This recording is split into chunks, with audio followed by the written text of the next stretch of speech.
பல்லவா, அமைதியா இரு. எதுக்கு எங்க அம்மாவை துரத்துற? சொல்லு, ஏன் இப்படி பண்ண? எங்க அம்மா இந்த வீட்டை விட்டு போனதுக்கு பதிலா நீ போயிருக்கலாம். நானாச்சும் நிம்மதியா இருந்திருப்பேன். எங்க அம்மா என் கூடவே இருந்திருப்பாங்க. என்ன பேசுற பல்லவா? என் வாழ்க்கையில் நடந்த எல்லா தப்புக்கும் காரணமே நீதான். என்ன இப்படி ஜடம் மாதிரி நிக்கிற? உன்னால எங்க எல்லாருக்குமே பிரச்சனை தான். பல்லவா, கையிடுறா. நானும் பாத்துக்கிட்டே இருக்க, ஓவரா பேசுற. தேவையில்லாம அவர்கிட்ட சண்டைக்கு போறான்னு. அவர் வயசு என்ன, இவன் வயசு என்ன? படிக்கிற பையன் தானே நீ. அவரை நீ வா போன்னு பேசுற. பெரியவங்களை எப்படி மதிச்சு பேசணும்னு உனக்கு தெரியாதா? யாரு இவரா பெரியவரு? வயசாயிடுச்சுன்னா இவர் பெரியவரா? எல்லாத்துக்கும் மேல அவருங்க அப்பா.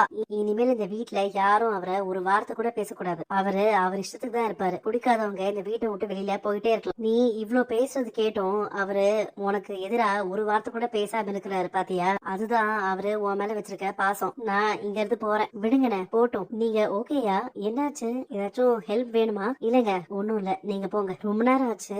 அவன் இவ்வளவு நேரம்லாம் வராம இருக்க மாட்டான். போகும்போது ரொம்ப வருத்தமா வேற போனால, அதான் நான் அவனை அடிச்சு தப்புன்னு சொல்றீங்களா? ஐயோ, அதெல்லாம் இல்லப்பா. உனக்கு இல்லாத உரிமையா? அப்போ கிளம்பி போனவன் இப்ப வரைக்கும் காணல. அதான் கொஞ்சம் பயமா இருக்கு. அண்ணன், நான் வேணா போய் பாத்துட்டு வரவா? டேய் பல்லவா, எங்க இருக்கடா?